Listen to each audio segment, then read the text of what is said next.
Welcome back to the MLS Net Boys podcast.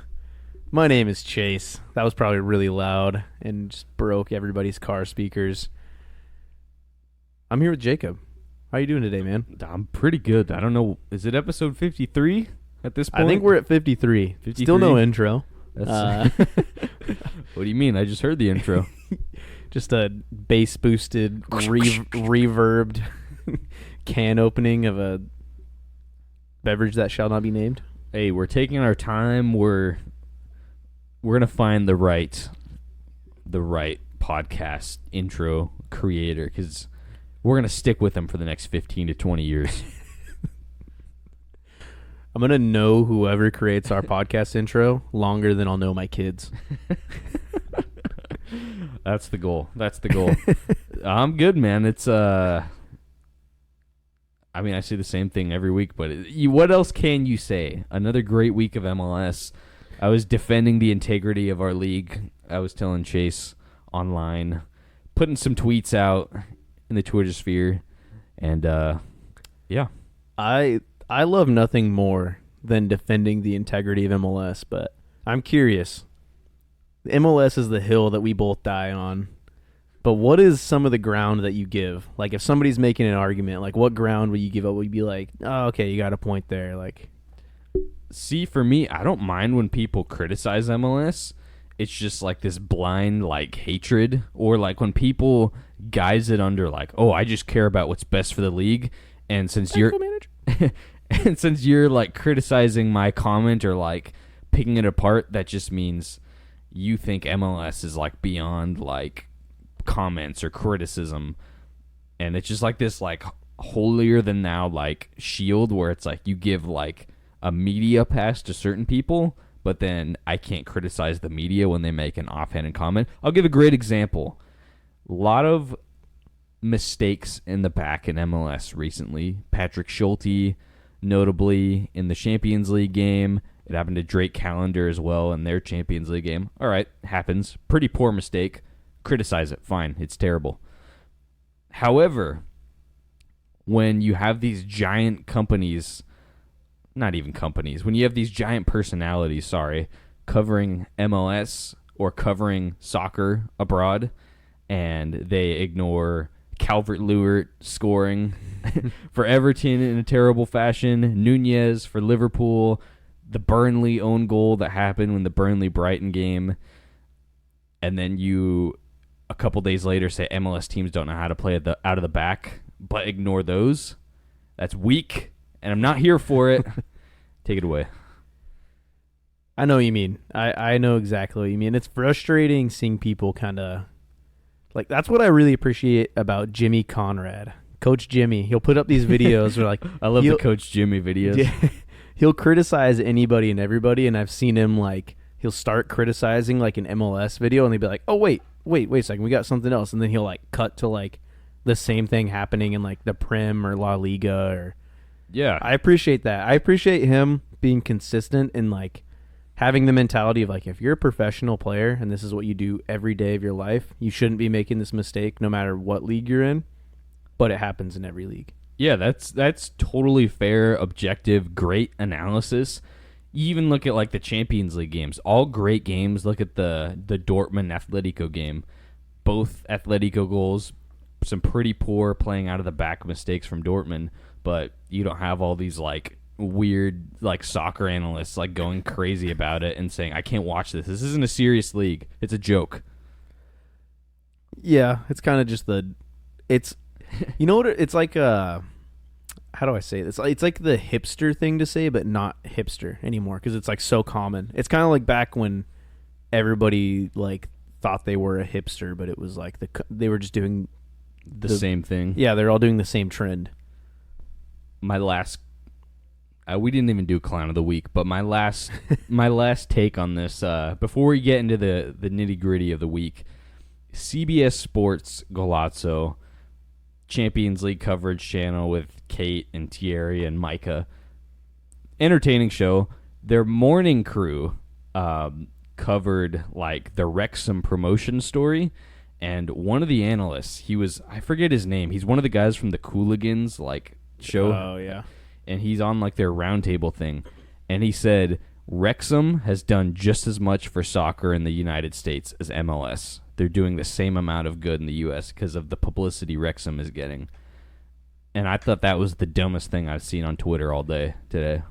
That's really stupid. Even if you compare it from like a viewership perspective, of all times to say that when we have Messi in the league with record-breaking numbers and crowds every week, it feels like, what a trash take.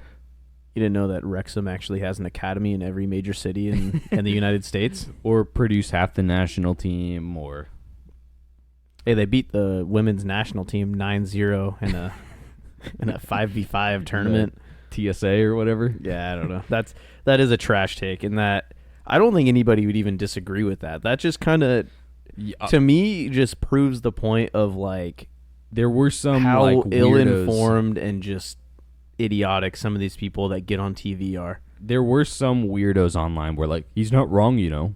This is like proper football. What a successful underdog story. Bunch of neckbeards. Bunch of Seattle neckbeards. I didn't want to say the dreaded N-word on this podcast like you just did, but neckbeard.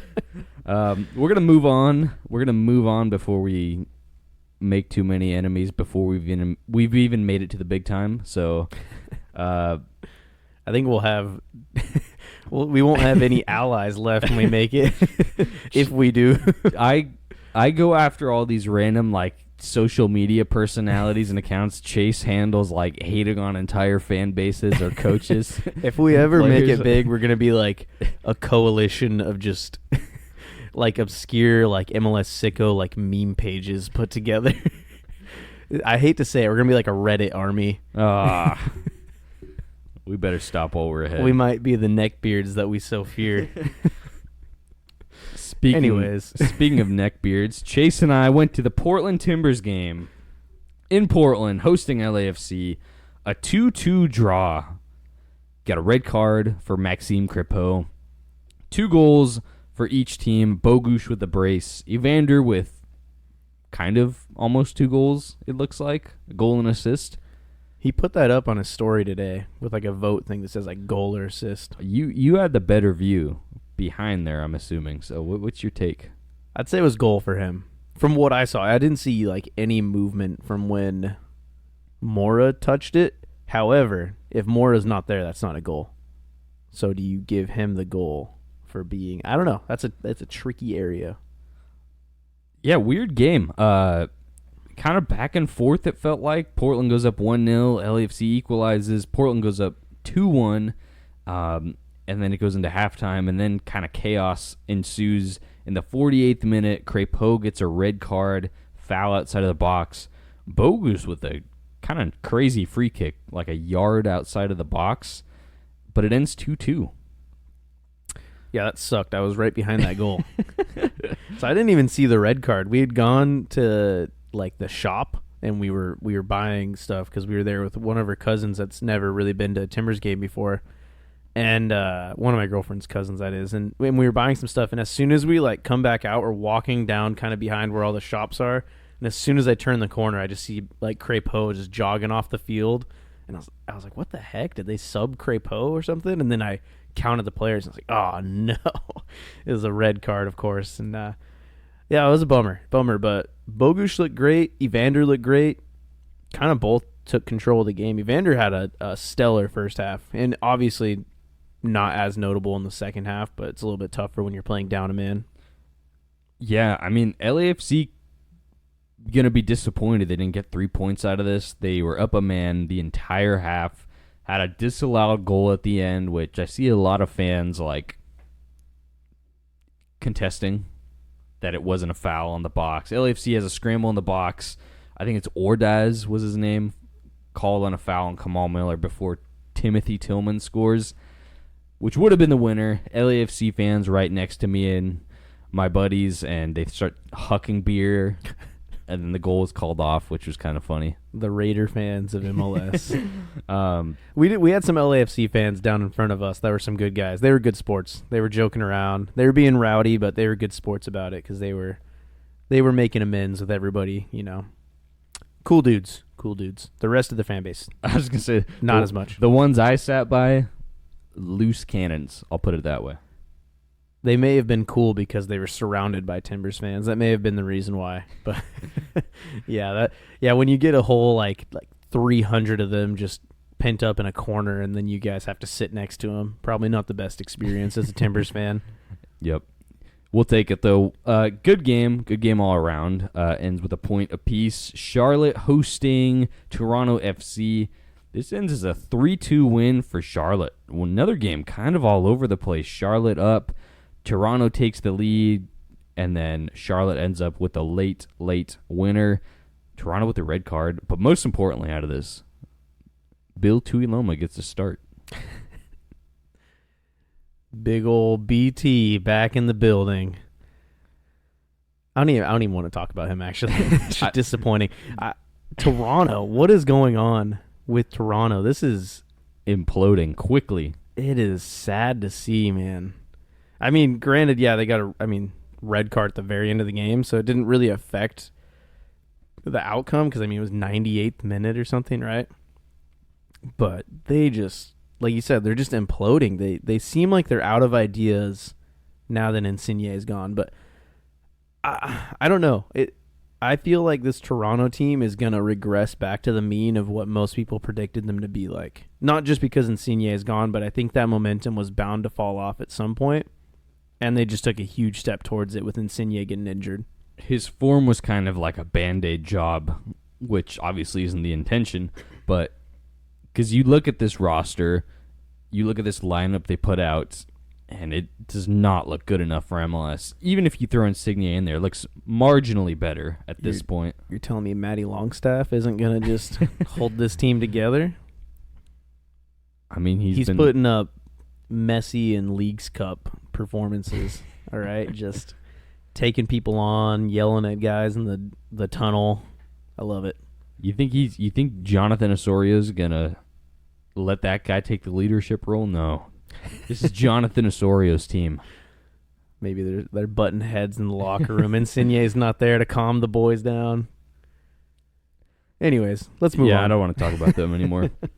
Good one for Charlotte at home. DC United hosting Orlando.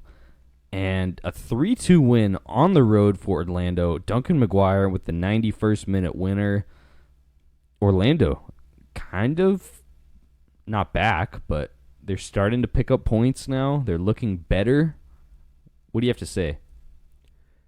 I think they still have a long way to go. Like they definitely are getting better and they have the pieces there, but it still just seems like very disjointed to me. Even when you kind of like They picked up a good result against a DC team, but it just looked like defensively they look very disjointed. They don't look like the defense that everybody expected from them. Duncan McGuire still looks great. Luis Muriel hasn't really fit in like anybody expected him to. I feel like his role is kind of unknown at this point. So I don't know. I think they have a lot of work to do. They're definitely still capable of a top half finish. I think they'll definitely be in the playoff hunt or, in the playoff picture, but not where everybody thought they were going to be at by any means. I agree. And with DC, I want to focus on them real quick. They've kind of developing this habit of letting these games slip away. They were up against Columbus. They had a great chance in this game, and they're letting these results slide. They're having that Sporting Kansas City syndrome, and it's disappointing if you're a DC fan because they're not playing like awful in these games. They're competing. They started off the year pretty decent, but now not doing so hot. But we're gonna move on. Montreal hosting Cincinnati. Montreal finally at home, taking on the reigning Supporter Shield winners as well. So not exactly an easy game, but Montreal wins 2-1. Josef Martinez with another goal. You love to see it.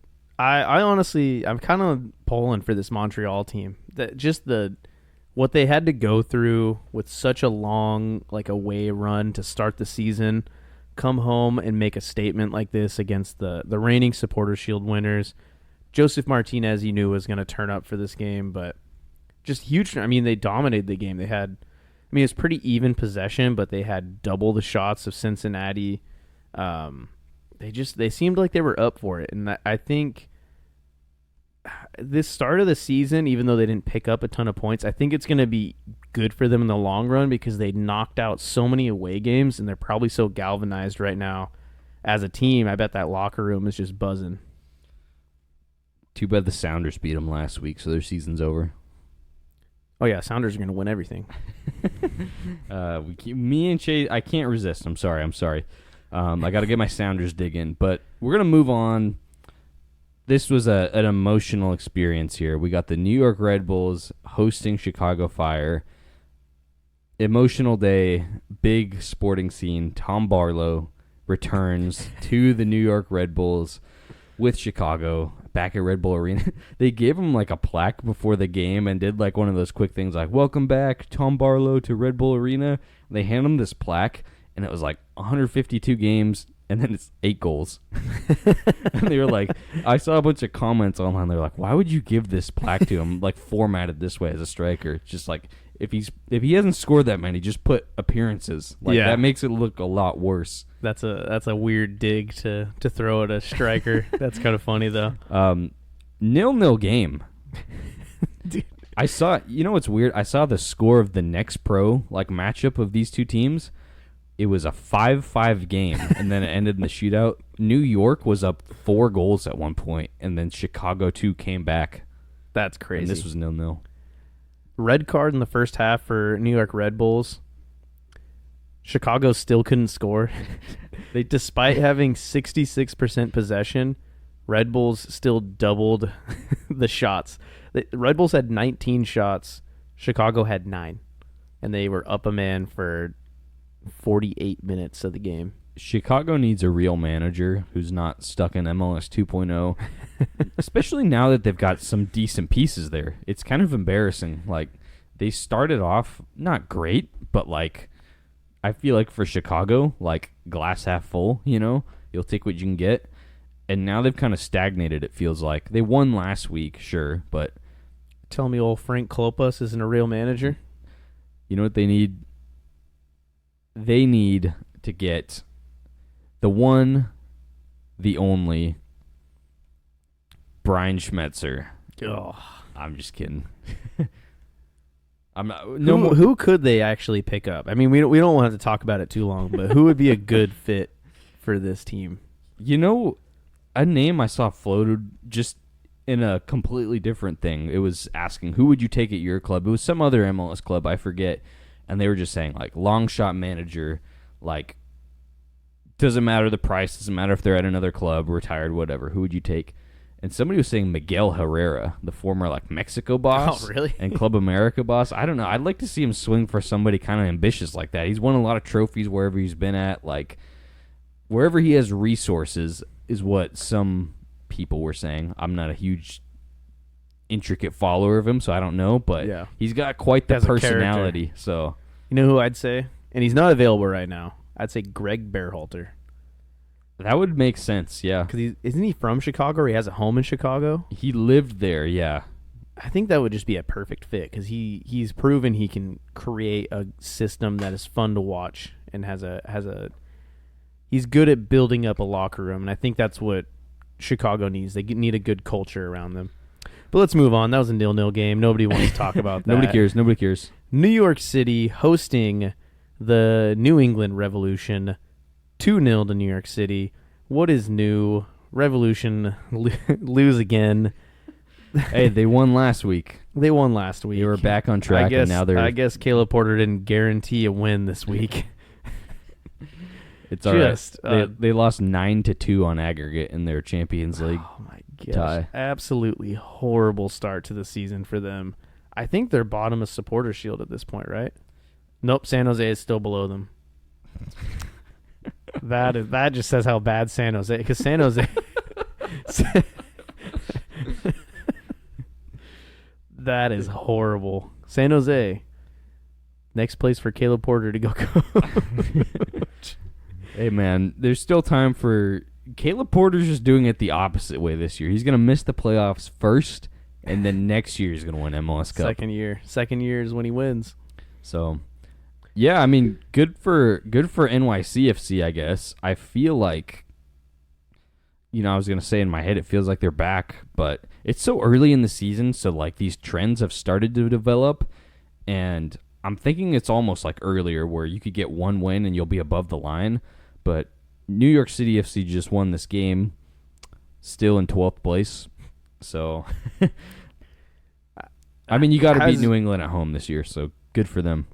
Has Bakrar even scored yet for them? I don't know.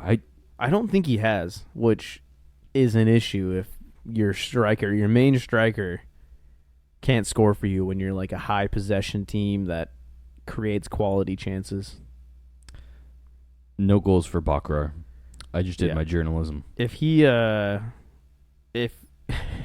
if he aimed about like a foot lower every time he shot the ball, dude, he have like 10 goals this year. He'd probably be like Golden Boot leader. He's gonna become our because he hasn't reached like cult hero status nearly yet in MLS. I see just fans just like kind of making fun of him. This guy's gonna be our Kakuta Mane of the future. Do you think he just becomes like an MLS journeyman and just gets traded around to team to team? I feel like when you see a striker like him, his trajectory will be like he'll get traded to FC Dallas like halfway through the year, finish a half season, maybe score like one goal, and then get transferred to like a lower tier European league. Like, oh man, I don't even know what I'm gonna say here. Like send the him Croatian to like league or something like that. Like the Juniper Pro League in Belgium. I was thinking lower, man. I was thinking like Azerbaijan or like. Oh wow, yeah. No, I was thinking like a relegation scrap for a Belgian side. No, I could see honestly, just with like his physicality and the way he can sprint, I could see him being a super sub for like a few MLS teams. If you just tell that guy to run in behind and then just cut the ball back, never shoot, just do a cutback even if there's nobody there, you'd probably find a few goals from it. I was going to say he looks dangerous. I mean, with players like that, I feel like they're always like a patch away from like being like a great utility like or substitute like role off the bench or like spot starter when you're in a lot of competitions. So I feel like I can see that happening with him. But I'm going to move on to FC Dallas hosting the Seattle Sounders. Seattle's back, baby. A 0-0 draw. Whoa. Yeah. Let's just deep dive into this game and talk about these two just giants of the Western Conference right now.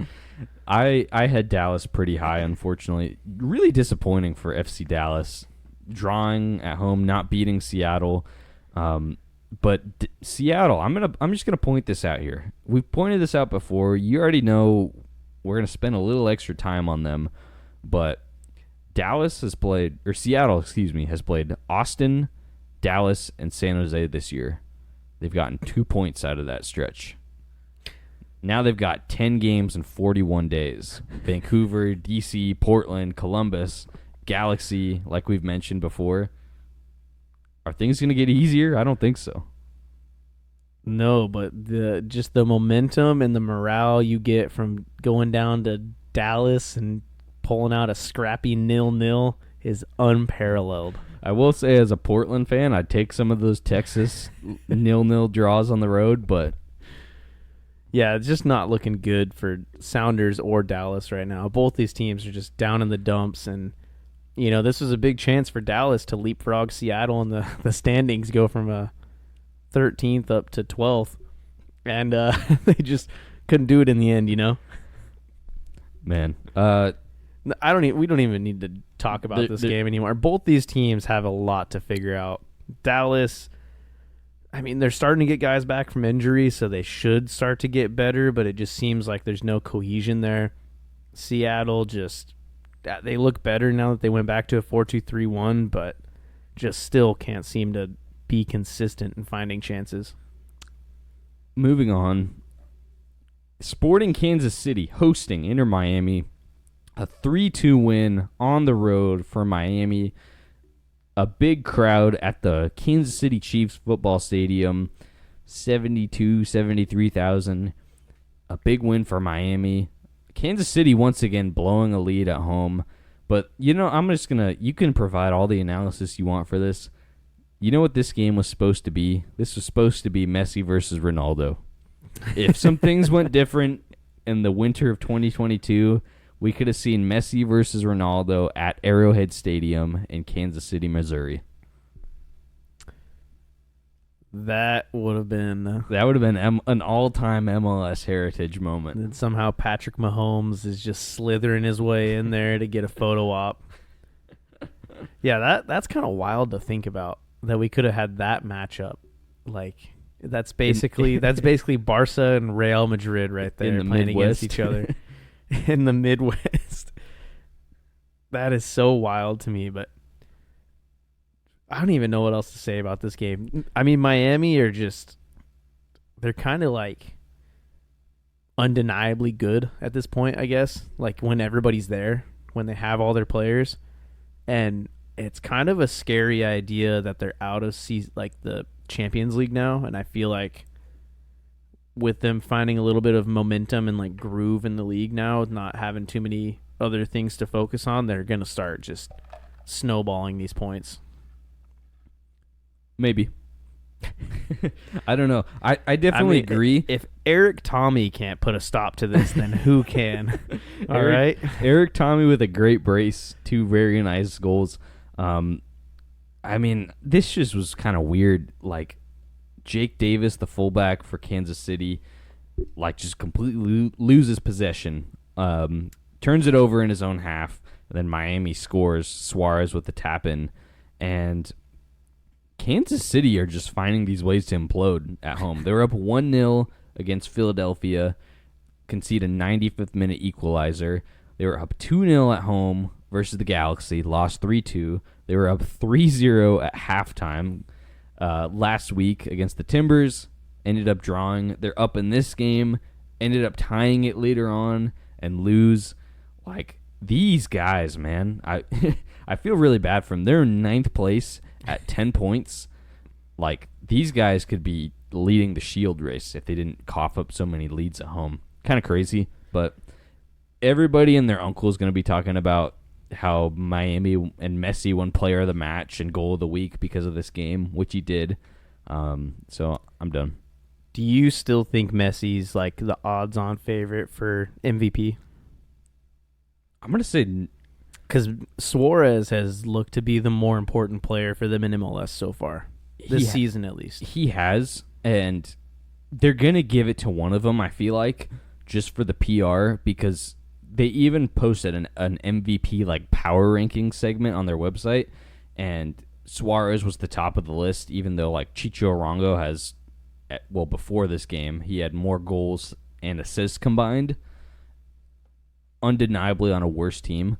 So I feel like they're going to give it to him. Tell me RSL isn't as star-studded and and amazing to watch as Miami? Hey, man, I'll take Andres Gomez on that wing over Messi any day.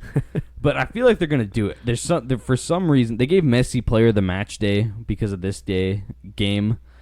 And I don't know, man. You know how MLS favors their league darlings. One thing I want to bring up. So the Club World Cup is going to be in the U.S.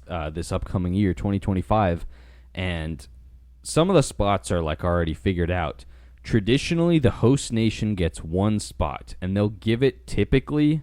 There's no rule about this. They get to decide however they want, but typically the host nation has given it to the team who's won the championship. If Miami doesn't win it, what are the odds you think they give the spot to Miami? I think Miami would have to win something else. They would have to find some other reason to give it to them. Because I think if Miami has like a completely like just unsuccessful year and they don't win a single thing, I think everybody in like MLS, like media and the organization itself, would just be like trying to find some way. It'd be like, well, they scored the most goals, or they played the most matches. They had the most winningest record if you combine all matches. They're out of the Champions Cup. They're not in the U.S. Open Cup, so they can only get the MLS Cup or the Shield at this point. So one of those two. I agree, though. Since all the big boys are coming to this, Man City, Real Madrid, all these like different Confederation winners, there's going to be a lot of people like vying to see. Oh, I want to see like Miami play against, Man City or like Real Madrid one last time. I feel like they're gonna do it. No, I'm putting it like a 90% chance. I think so, but I think there would be so much bad PR and just disdain from like true MLS fans if they did that. I think they're a little bit smarter than that. But I saw the other day, it was some random small MLS meme page, but it was like an old meme about like Miami losing to Al Nassr. I think that was the one they lost like 6-0 or something, right? And it was just this heated debate that this guy like posted his like screenshots of him just going at it, talking about like if that was Columbus, they would have like ran circles around that team. And I don't know if I completely agree with that, but for me, I would much rather see a team like that. That's a true, because Miami's just like an anomaly that's going to be 2-year like flash in the pan, then they'll just go back to being like pretty bang average team. Yeah, I'd love to see. I just want to see somebody earn it. Like Columbus to me is like Columbus, Cincinnati, like Philadelphia. Like those are all teams that are like the epitome of like MLS like excellence, because it's not just bought and all like for PR. And I'll admit it, like Miami has grown the league a lot, but to me, I think those other teams are more impressive because they operate within the confines of the wage structure and they have a lot more of a budget with how they can build, and they're just a lot smarter. And to me, I think they're better teams with their play on the field as well. Not always, but I'd say Columbus probably is better than Miami. So I'd love to see a team like that represent MLS over Miami. I'd love to see any team over Miami other than Seattle. They're already in it though, unfortunately. So that's stupid. The 1 year they change it is like the one time like Seattle gets in for winning it like 2 years ago. Isn't that funny? I'll give you this dream scenario right here. Last 10 games of the season. San Jose is on the cusp. They're in 13th place. They go on a tear. They win all 10 games. They barely scrape into the playoffs. Man, they're in a big hole if they win. They got 30 points at the end of the season and barely made it. They barely scrape into the playoffs. They win every single game. They go to the final. They beat Miami. They go to the Club World Cup over Miami. How amazing. I think I would be, other than like seeing the Timbers go, I think that would probably be my dream scenario. That would be a dream. The San Jose Earthquakes beating Messi. Can you picture that? You just got Christian Espinoza and Jeremy Ebobisse going up against like Preston Judd bangs in the header, like, and then next year you see them like take the same field as like Jude Bellingham, and they're just like passing it around like Real Madrid. And you go, ole, ole. They're like that, Paul Park. They're like that Ajax team when they played Real Madrid in the Champions League, just like. Oh man. Trying to think who would be the equivalent players for that. Instead of like Frankie de Jong, you got Jackson Ewell, Carlos Guerrero. Carlos Guerrero just turning around like Jude Bellingham and pinging the ball off of Jeremy Ebobisse for a 1-2. Got Pellegrino being the Hakeem Ziyech of. Oh man, who says men can't dream? That's a good dream. That's a good dream right there. I would love that. No, the only I like that, or seeing like Montreal or like Colorado do it. That would be awesome. For me, it's the Quakes, Colorado, New England, Chicago. One of the like MLS legacy teams, still with kind of like a weird name, like Chicago Fire versus Real Madrid. That just sounds awesome. I don't even want to talk about the rest of these games. Let's just talk about that. Let's just keep dreaming. And just Chicago Fire against Chelsea. You watch Cole Palmer just scream at his teammates. Because hey, let's be real. Chelsea's not going to make it. They're not going to. Yeah, we'll real talk here. Jack Grealish just gets stomped on by Kellen Acosta. Anyways, what other games we got? I guess Minnesota United hosted Houston Dynamo, and was this the Zarek Valentin derby here? Remember that? I do. 2-1 win on the road for Minnesota. Minnesota cooling down a little bit. Was that team held together by Cameron Knowles, interim coach? I'm not saying it was, but just something to put in everybody's brain. But Houston third place now, missing 2 DPs. They got 13 points, and they also have a game in hand on the Galaxy in first place. Really impressive start. The Latif blessing effect. I mean, that's kind of when their fortunes turned around, right? You're not wrong. Him. They signed him during their little bad run of form, and it's been 3 wins in 4 games since then. Proven winner in this league, Latif Blessing. Proven winner, likable guy. Yeah. Minnesota, however, cool off. They're now in 7th place. Lost at home. It's like we were talking about last week, the week before.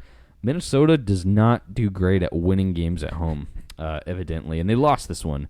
So really disappointing. There was a really clear chance where Will Trapp gets around the goalkeeper and should have been an easy tap in. He's an inch away from the goal and he's about to kick it, and Houston's defender just slides in at the last second and just clears it out. Awesome stuff. I'm done with this game. Minnesota hosting the Houston Dynamo. What else can you say? We're going to move on unless you have something. No, nothing. Real Salt Lake hosting Columbus Crew, the first of our prediction games. I opted for RSL winning. Chase opted for Columbus winning. Neither of us were correct. It was a 0-0 draw. Heavily rotated Columbus lineup. Salt Lake should have won this, man. They had a lot of chances. Yeah, honestly, good result for Columbus coming off a midweek game. Like you said, heavily rotated team, and they still managed to pull out a point at a tough place to go. Not very many teams are successful on the road in RSL. Rough result for RSL, though. You would really hope this would be a statement game for them to make, get some points. You're playing against a team that's tired. They're rotated. They were just down in Mexico, and now they have to travel up and play a few days later. Huge opportunity for RSL, and they kind of just coughed it up.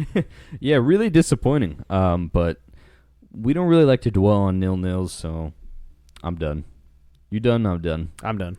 San Jose hosting the Colorado Rapids. This was college night in San Jose. They advertised. They had trampolines or weird stuff like that there. It was kind of weird. I saw it on Twitter.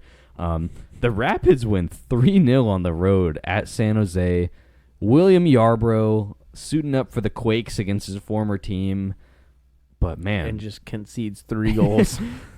Rafael Navarro with a brace. Cole Bassett with another goal. Both players in form.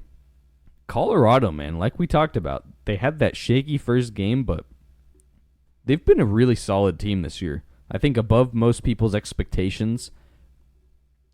Agree? Yeah, I would say so. They've looked a lot better. Granted, they've looked a lot better against not the best teams. Got a draw against the Miami show last week. A heavily rotated Miami show. But they came in, though. That's true. They held on for 30 minutes against Messi and friends. Because they blew that game. They were... we'll talk about this week. We're not talking about Messi again. San Jose had 62% possession, most of that coming from just kickoffs. But just some long kickoffs, man. they also they had a lot of shots. I just don't even know how you fix this team. I think we talked about this a month ago. The 3 short term, medium term, long term. Since then, I say you just burn the club down. Just sell them. Just is. Since then, they lost dead. More games, beat Seattle, and then lost some more games. They're one that's win. What we like to see, actually. They're 1 win and 7 losses on the season, and their 1 win was against the Sounders. Yeah, I don't know. This is for me, I'm liking what I'm seeing here because the June 19th game versus the Portland Timbers in San Jose, me and my wife were maybe circling on the calendar as one to go to. We were going to go last year in San Jose, but I was like, I don't know if I want to, and we kind of decided last second. Ended up 0-0. Didn't want to drive that far to see that. I don't want to jinx anything, but this is looking like a prime year to go. If you ever want to visit San Jose and take in PayPal Park, this might be your year. You know what? San Jose fans, only about 20 more games of this until you go on that win streak I was talking about. So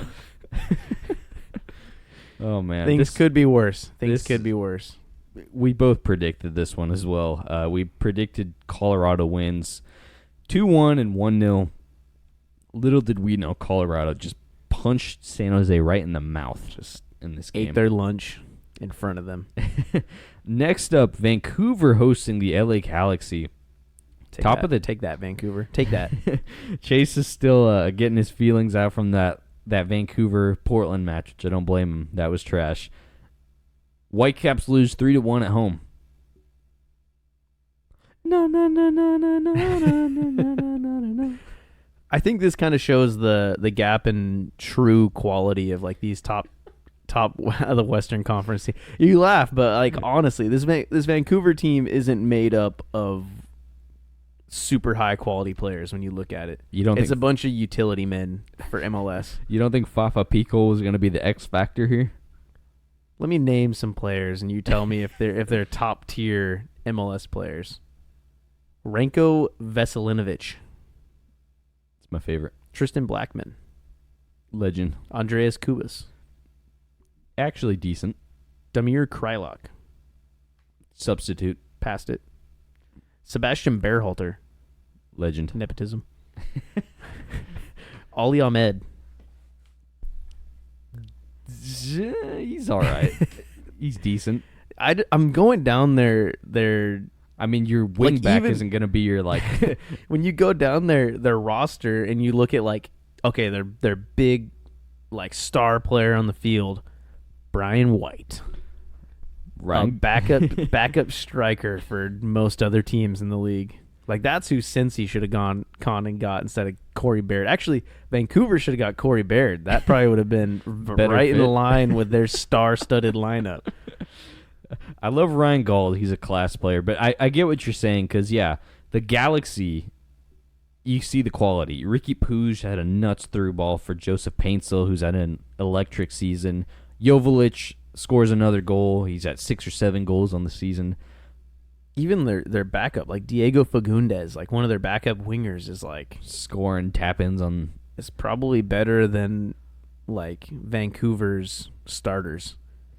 I mean, I will say it's impressive they've been able to put together some form with just like a utility team, but I feel like they're just bound to regress to the mean, and everybody's just hyped this Vancouver team up way too much. Yeah, I see what you're saying. It was really funny. So 0-0 at halftime. Second half, Joveljic scores 56 minutes, 1-0. Brian White ties it in the 77th, and it's tie game. You think game on. 3 minutes later, the Galaxy score, and then a couple minutes later, they score again. Just shutting down Vancouver. My last piece of analysis, after watching this game on the recap, you know how they'll show, like, not cinematics, but, like, some little, like, cut scenes almost of, like, the players walking up or the national anthem or, like, the coaches shaking hands before the game.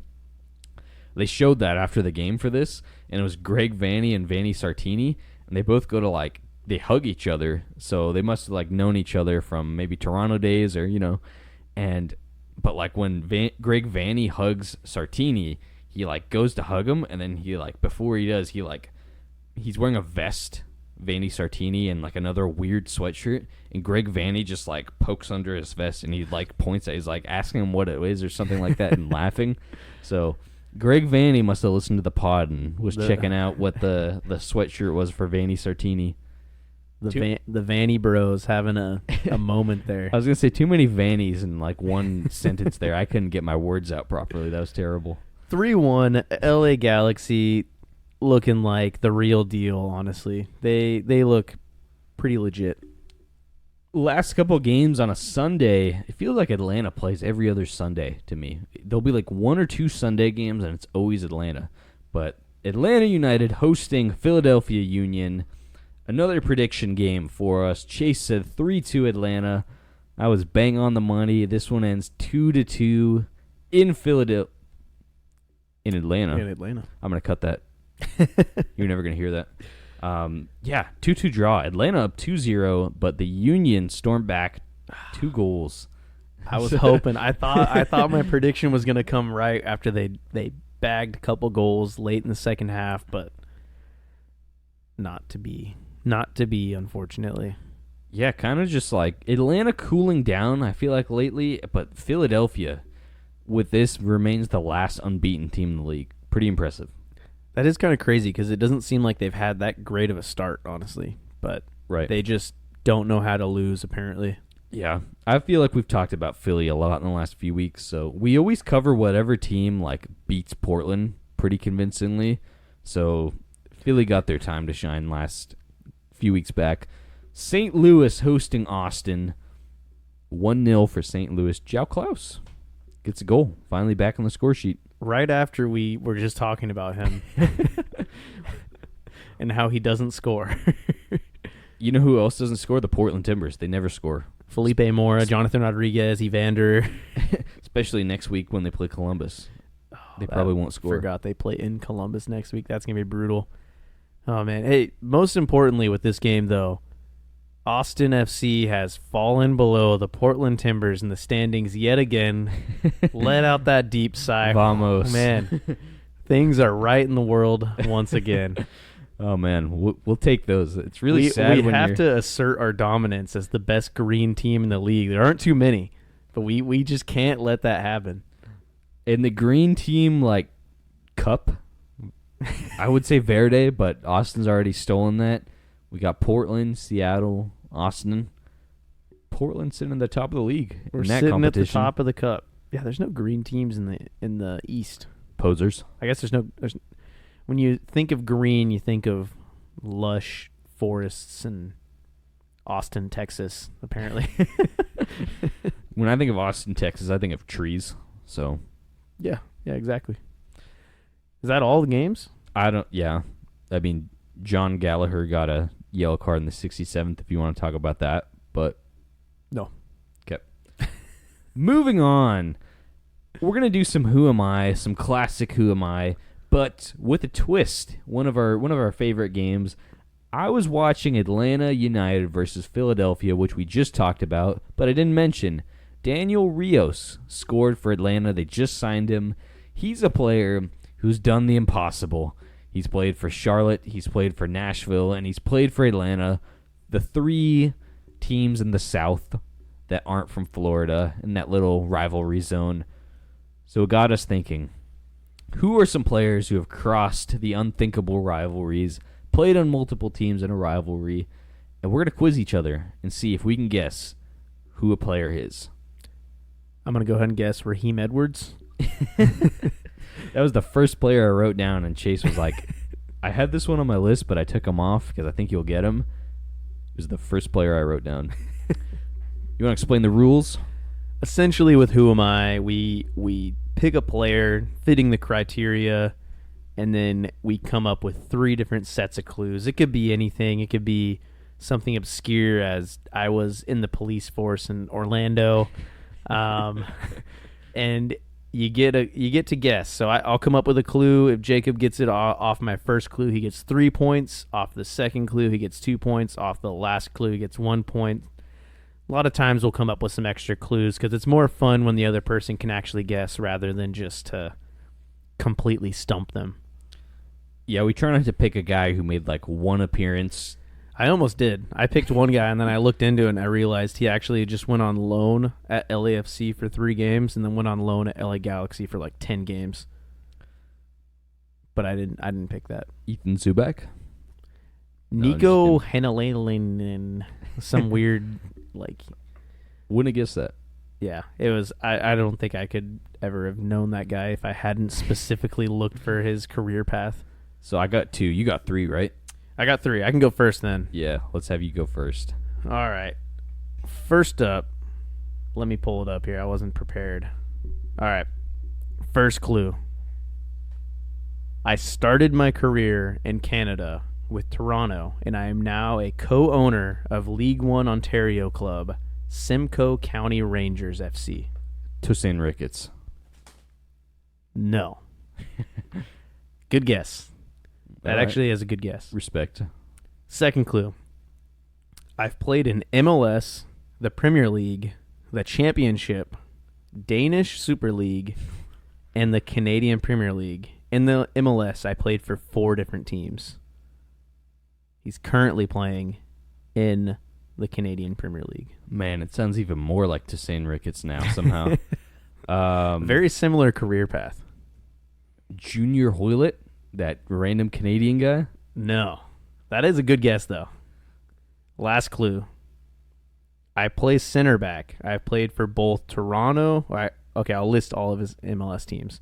Toronto, Vancouver, LAFC, and Minnesota. Oh, I know who it is.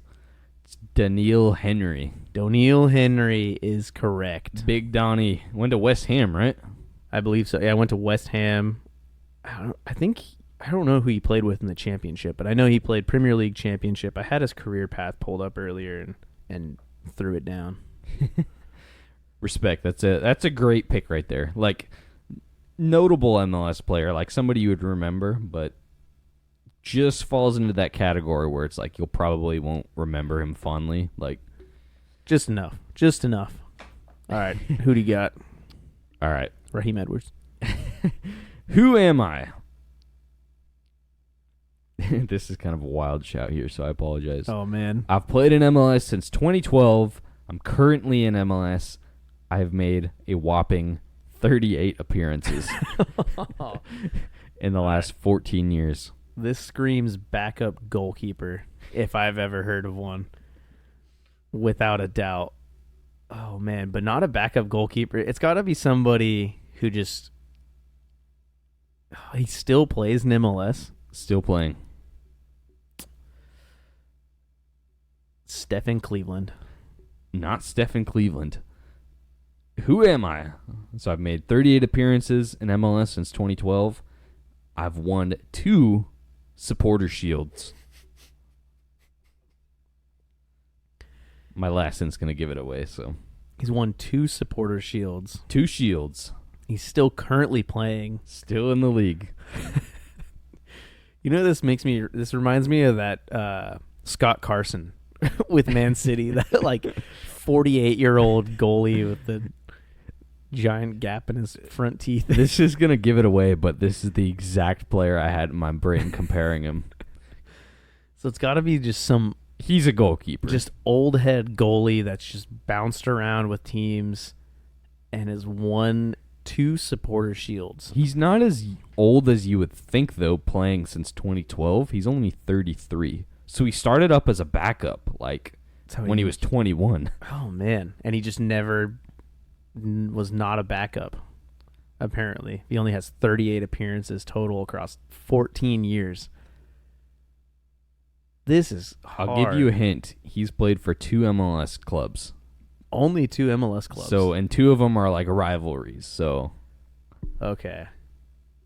Oh man. He's played for 1 club his entire career, and then from switched. 2012, went on loan to their rival for 1 season, made 1 appearance on loan. The loan didn't get extended. They recalled him back, and and that was in 2015. He's been at this club, oh, man. the original one, ever since. It's got to be a successful team that's won multiple supporter shields, which does narrow it down. Oh man, you know who I was gonna say?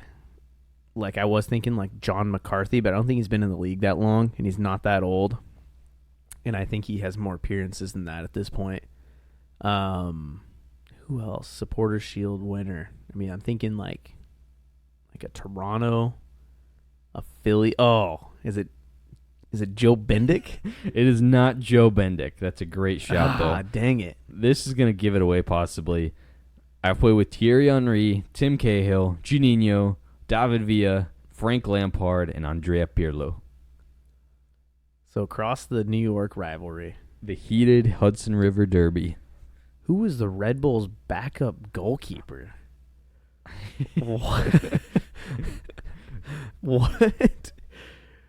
Oh, man. Because I know it was Luis Robles forever, but I don't know who their backup was. And he's still playing? He's still the backup. Oh, man. To this day. Oh, man. This is wild. I don't know who their backup is. I'm going to just... Yeah, I'll just throw out Scott Carson. They call him Larry Bird. Shout out to Ryan Mira. Larry Bird lookalike. Crossing New York. Respect for that shout. Respect to Ryan Mira. We'll take it, even though I didn't get a point there. All right, next up. Who am I? I've played for 8 MLS teams, scoring 63 goals in 346 appearances.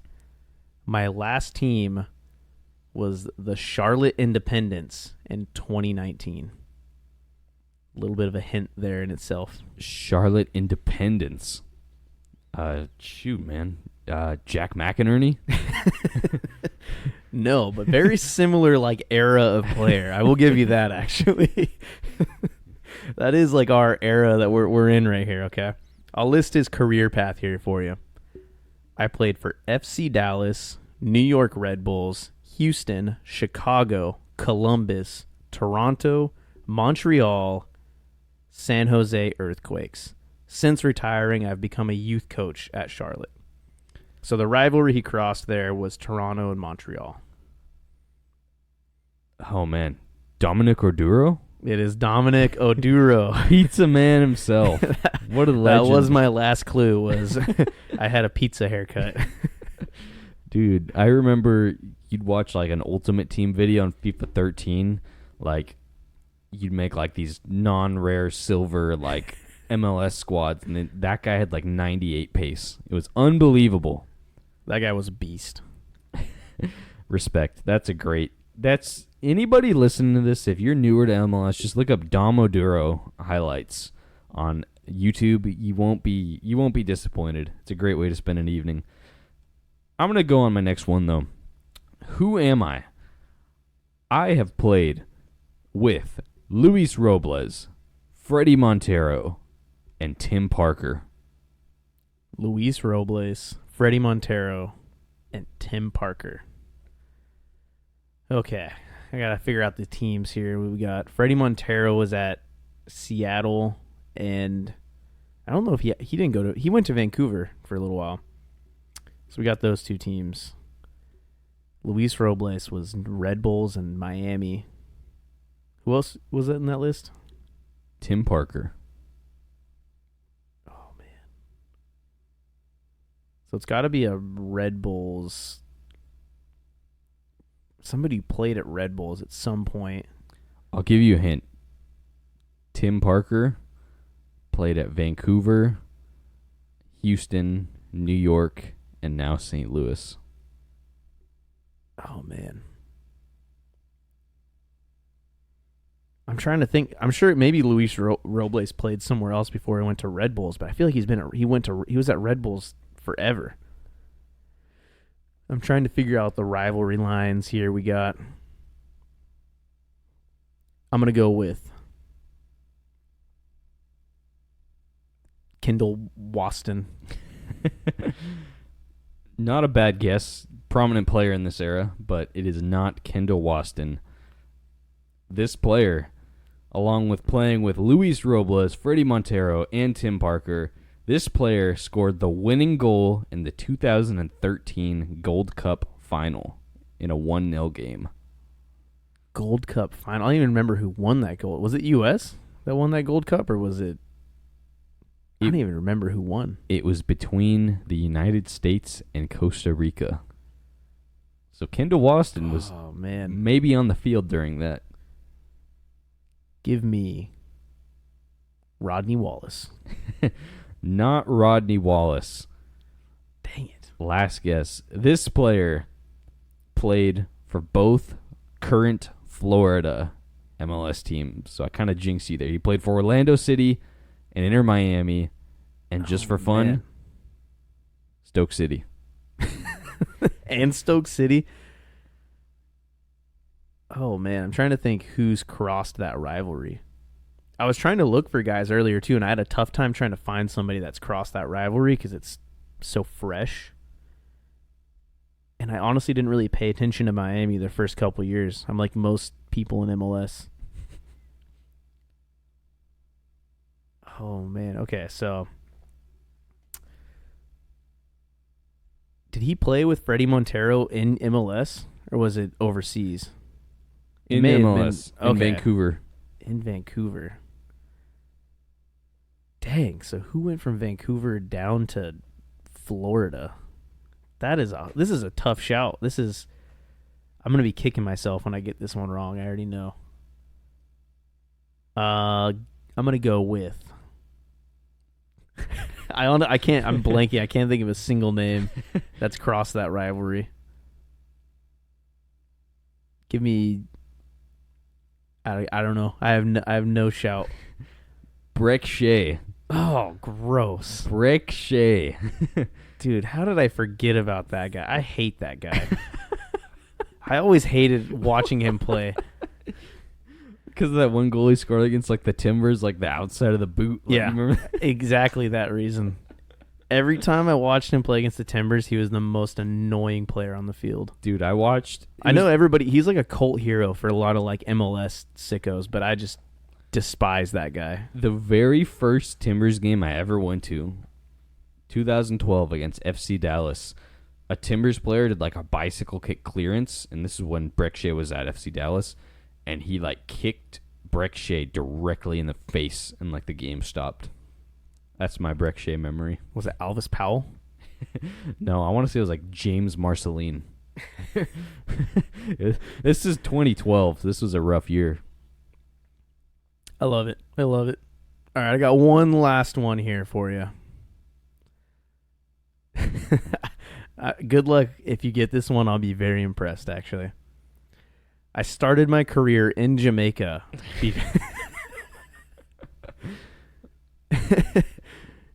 Before coming to MLS. Oh my gosh, I messed up my typing here. I like tried entering something and I entered it incorrectly.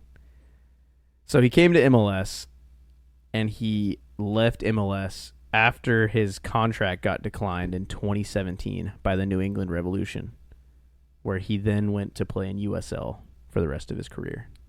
Jamaica. So he came to MLS in 2011 is when he started his career, had his contract declined in 2018 by the New England Revolution. And he's Jamaican. Wow. Or came from Jamaica. Maybe there's some foreign player tearing it up in the Jamaican Premier League. Oh, man. For their first team. That is tricky. Give me... Oh, man. Who's that left back? Kamar Lawrence. Good guess, but incorrect. I won 2 Eastern Conference championships in 2011 and 2012. I played with Eric Bruner, Boniat Garcia, and Ricardo Clark during those championship runs. Eric Bruner. Did you know that guy's a Twitch streamer now? Just No way. random fringe MLS center back. Yeah, I saw this was 6 years ago too. So I don't know if he still is, but he was wearing a backwards hat. He had the whole mic and setup way before that was popular. Decent center back. Oh man, jeez. 2011 Jamaica. I feel like Houston had a lot of Jamaicans. Is it Corey Ash? It is not Corey Ash. I was a defender. I played for Houston, FC Dallas, New England Revolution. Oh, I got it.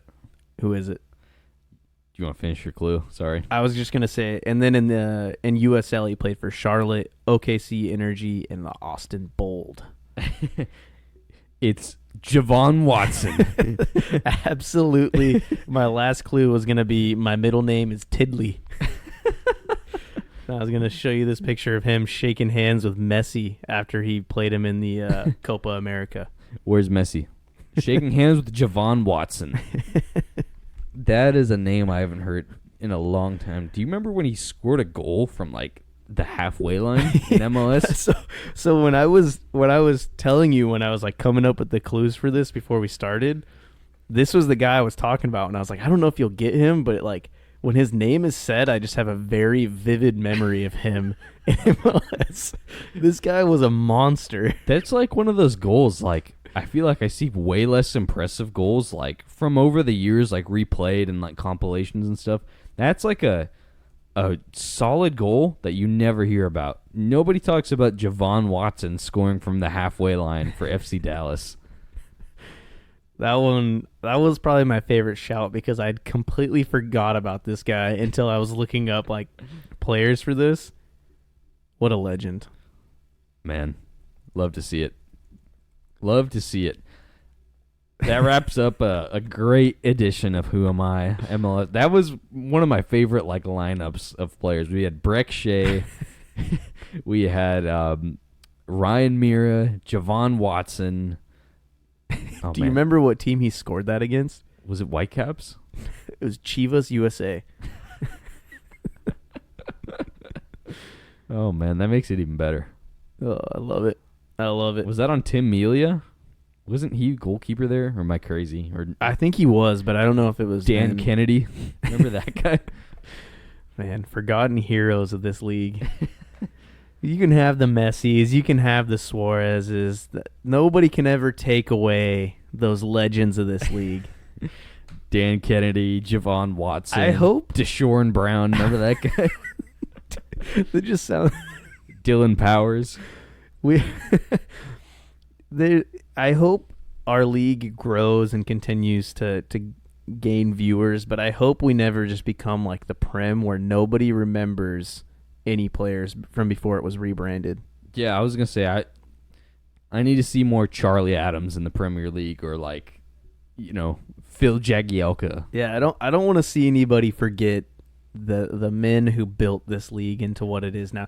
Like I was listening to a podcast recently, and they're talking about there's like a book about David Beckham, and in that book they're talking about Alan Gordon and how much money he got paid before Beckham was there, and it was like $18,000 a year or something to be a professional athlete in the U.S.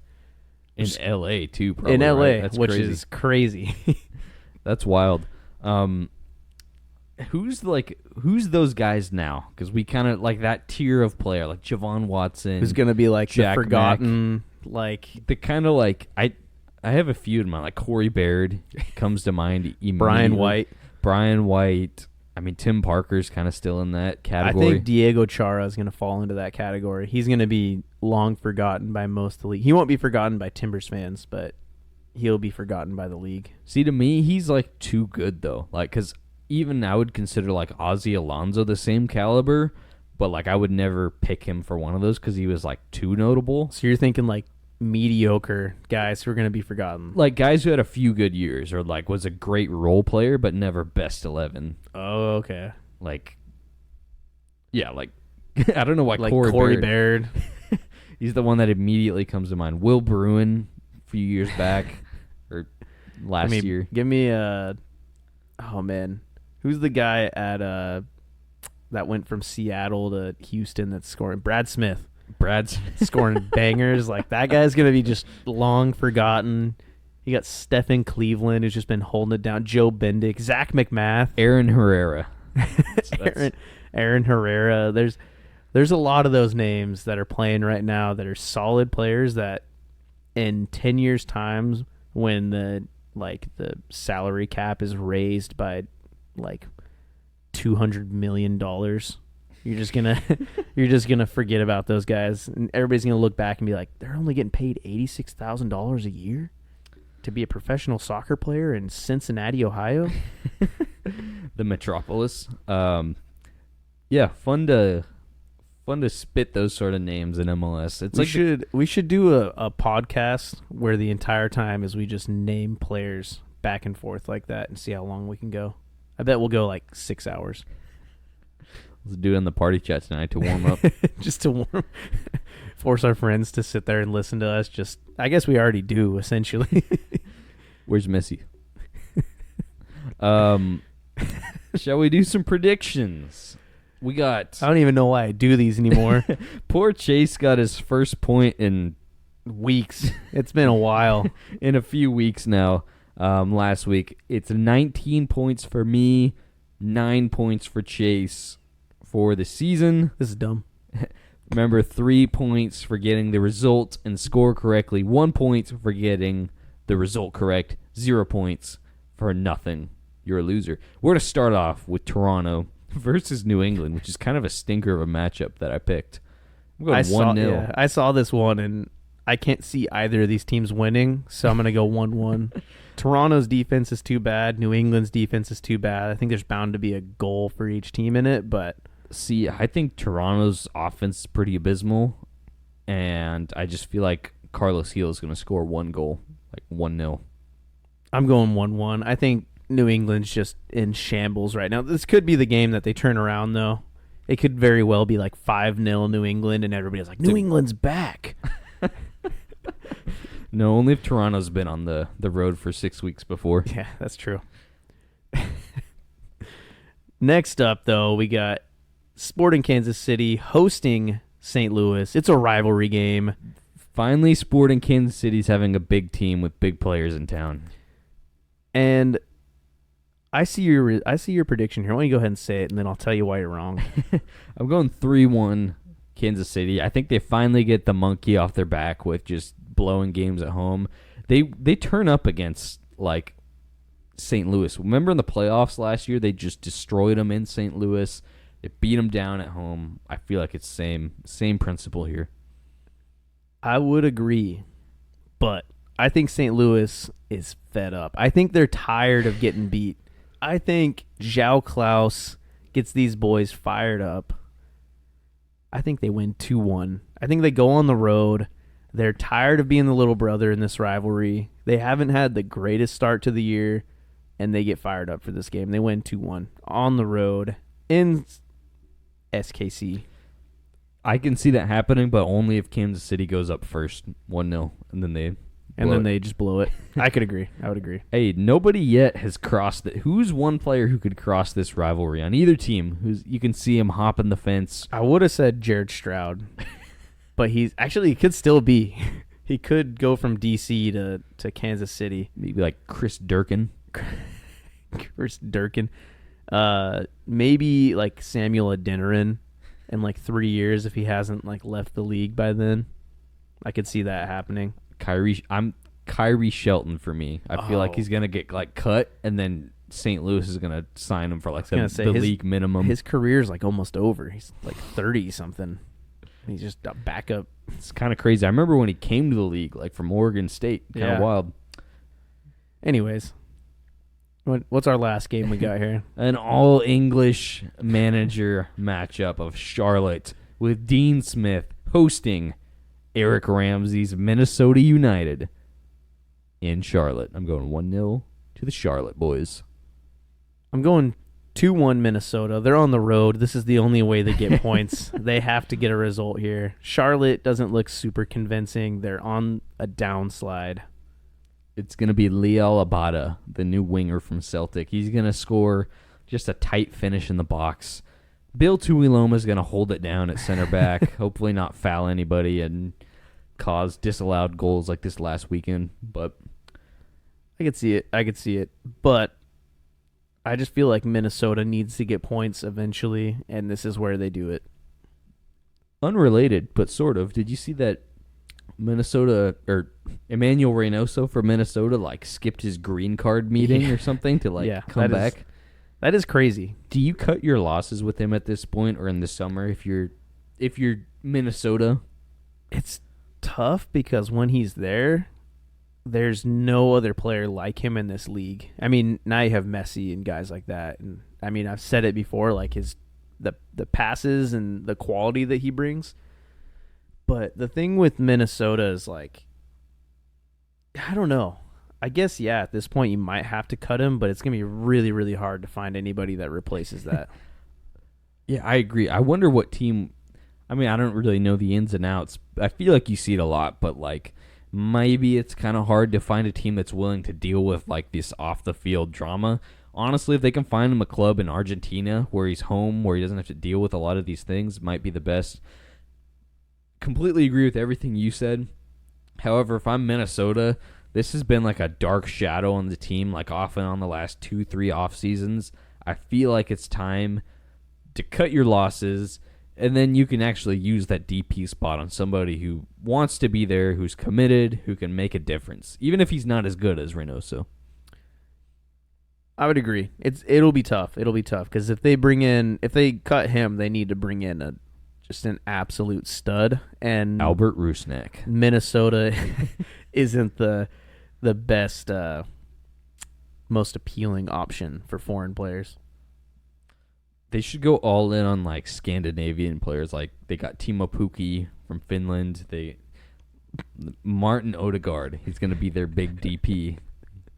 I was going to say, who else are you going to name? What's the next guy on the Scandinavian list? Give me a few weeks. Hey, Alexander Isak. You're naming guys that would not come to MLS unless it's like 10 years from now. Hey, man. You don't know what Jack Ramsey's going to conjure up in the behind-the-scenes meetings, so... Let me Google a list of possible Scandinavian players that you might be able to bring in. Erling Haaland? I mean, he's just a League Two player, so... How about they go out, they make a just lights-out signing of Schmeichel. Kasper Schmeichel. Just leverage one of their good bright spots in Dane Sinclair and just... You know what I actually could see them doing? Christian Eriksen. Man U connection with Jack Ramsey. Man. He's getting towards the end of his contract. They need to reinvest. They need to get younger at Man U. He's still class. He's quality. That would be the dream scenario. You get rid of this just punk little Argentinian Emmanuel Reynoso. You bring in the class act that is Christian Eriksen. Christian Eriksen feeding Timo Pukki just to put Minnesota United up 1-0 at Dick's Sporting Good Park in Colorado. Take that, Euro snobs. I would actually love to see that happen. That'd be pretty cool. It's going to do it for 52, 53, 54, whatever this is. 53? I think it's 53. I don't know. Whatever that Timberman says. That stupid Timberman. Anyways, thank you all for listening as always. Follow us on X. Send us emails. Harass me on X. Real quick, did you know the first club that Christian Eriksen played for was called Middle Fart? Anyway, that's what European people think MLS is made of. Just teams like that. You got Middle Fart FC versus Burp United, Burger King, and anyways, thank you all for listening. As always, Preston Judd, come on the show.